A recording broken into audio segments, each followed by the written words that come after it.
የቤንች ብሔረሰብ ዘመን መለወጫ ቢስት ባር በዓል በዛሬው ዕለት በሚዛን አማን ከተማ እየተከበረ ነው።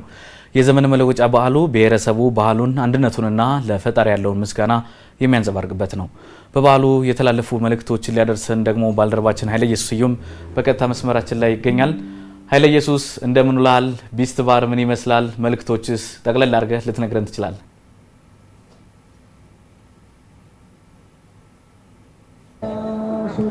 አመሰግናለሁ። ምን ይችል እንደምናዋቸዋል ተመልካቾቻችን። እንግዲህ እንደሚታወቀው ኢትዮጵያ የብዙ ብሔሮች የብዙ ቋንቋ የብዙ ባህል ባለቤት ቀደምት ምድር እንደሆነች ይታወቃል።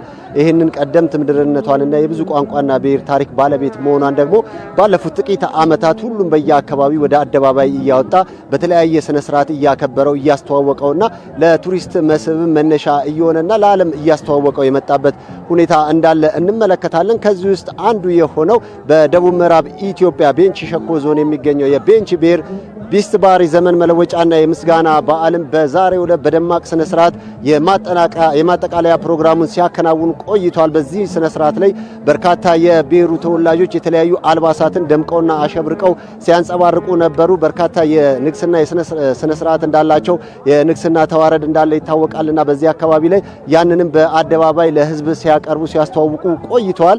እዚህ መድረክ ላይ በርካታ የፌዴራልና የክልል የሥራ ኃላፊዎች እንደዚሁ ተገኝተው ነበር። ከዚህ ውስጥ የክብር እንግዳ የነበሩት የፌዴሬሽን ምክር ቤት ዋና አፈ ጉባኤ የሆኑት አቶ አገኘው ተሻገርም በዚህ መድረክ ላይ ተገኝተው ምስጋናቸውን እንደዚሁም መልእክታቸውን አስተላልፈዋል። እንግዲህ በመድረኩ ላይ ያስተላለፉት በዋነኝነት ኢትዮጵያ ህብረ ቀለሟ እየተንጸባረቀ ለአደባባይ ለዓለም እየታየ በመጣበት በዚህ ወቅት ይህ ባህል ለዘመናት ተቋርጦ በተለይም የቤንች ብሔር የዘመን መለወጫና የምስጋና ባር ለዘመናት ተቋርጦ የቆየ ነገር ግን ባለፉት ጥቂት ዓመታት ይህንን የመሰለ ቱባ ሀብት የሆነ ባህል ለአደባባይ ለማብቃት የተለያዩ ስራዎች ሲሰሩ ቆይቶ እነሆ ዛሬ ለሶስተኛ ጊዜ በዚህ በሚዛን ከተማ አማን ሜዳ ላይ በደማቅ ስነ ስርዓት መከበሩ ይበል የሚያሰኝና የሚበረታታ ስነ ስርዓት ነው ብለውታል። እንግዲህ እሳቸው እንዳነሱት ከሆነ ቤንች ሸኮ ዞን የምትታወቀው በግብርና ነው የምትተዳደረው። ግብርና መሰረቱን በዚህ በቤንች ሸኮ ዞን የጣለ ነው። የቤንች ብሔር ተወላጆችም ከግብርና ጋር በጣም የተቆራኘ ህይወት ነው ያላቸውና ከዛ አንፃር በተለይም የቢስት ባር በዓል ከቅምሻ ስነ ስርዓት ጋር የሚገናኝ ነው። ይሄም ባለፉት ጊዜያት የተለያዩ ሰብሎችን ለመሬት ሰጥተው መሬት አብቅላ አሳድጋ እንግዲህ ለጎተራ ማብቃት የተቻለበት ጊዜ ላይ ነው። ያም ብቻ አይደለም፣ ከጎተራም አልፎ ከተዘጋጀው እህል ላይ የመጀመሪያውን ቅምሻ ታላቅ ወይንም በኩር እንዲቀምሰው ተደርጎ በተዋረድ ለሁሉም እንዲቀመስ የሚደረግበት ነው።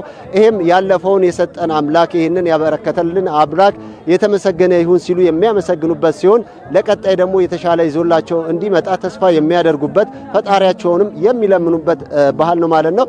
ከዚህ አንፃር ይሄ ስነ ስርዓት በተለያዩ ቀናቶች ከዚህ ቀደም ከ3-4 ቀናት በፊት በተለያየ ስነ ስርዓት ሲከበር ቆይቶ በትላንትናው ዕለት የቅምሻ ስነ ስርዓት ነበር የተከናወነው።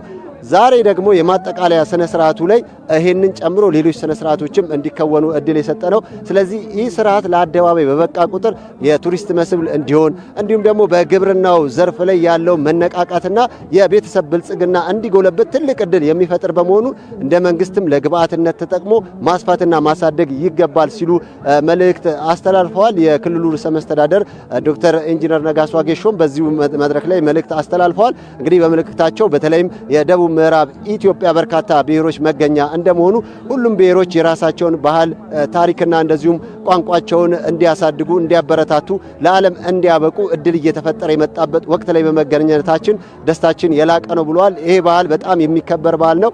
በቀጣይም ተጠናክሮና ተስፋፍቶ ሊቀጥል ይገባል። ምክንያቱም የተጣላ የሚታረቅበት፣ የተራራቀ የሚቀራረብበት እንዲሁም ደግሞ የተራራቀ ከመቀራረብ ባለፈ በጋራ ማዕድ የሚቋደስበት ባህል ነው።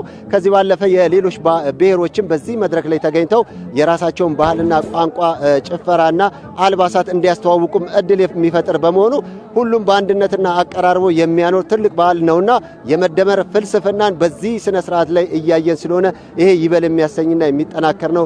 በሁሉም አካባቢዎች እንዳለ ሁሉ ይሄም ብሔር ባህሉን በአደባባይ እያቀረበ ለቀጣይ ወደ ተሻለ ደረጃ እንዲያሳድገው የበኩላችን እንወጣለን ብለዋል። እንግዲህ በዚህ ስነ ስርዓት ላይ በርካታ ብሔር ብሔረሰቦች ተገኝተዋል። ሁሉም ባህላቸውንና ጭፈራቸውን ለማሳየት ሞክረዋል። ታሪካቸውንም በዚሁ መድረክ ላይ በተለያየ ትርኢት ለማሳወቅ ሞክረዋል ማለት ነው። ይህም በዓሉን የበለጠ ውበት እንዲኖረው አስችሎታል። እንደዚህ አይነት ባህሎች ተጠናክረውና ሰፍተው በሄዱ ቁጥር ኢኮኖሚካሊም ማህበራዊም እንደዚሁም ፖለቲካዊ ጥቅሙ የሰፋ እንደሆነ ይታወቃል። ከኢኮኖሚ አንጻር በርካታ ቱሪስቶች እዚህ መድረክ ላይ ተገኝተው ነበር። ስለዚህ የቱሪስት መዳረሻ የመሆን እድሉንም ያሰፋዋል። በዚሁም ቅድም እንዳነሳ ነው ግብርና የበለጠ እንዲስፋፋ እድል የሚፈጥር ባህል ስለሆነ ይበል የሚያሰኝ ባህል እንደሆነ በዚህ መድረክ ላይ እኛም ታዝበናል።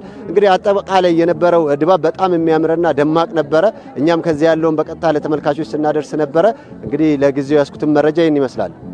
ባልደረባችን ኃይለ ኢየሱስ ስዩም ከሚዛን ለሰጠን መረጃ እናመሰግናለን። መልካም ጊዜ ይሁንልን።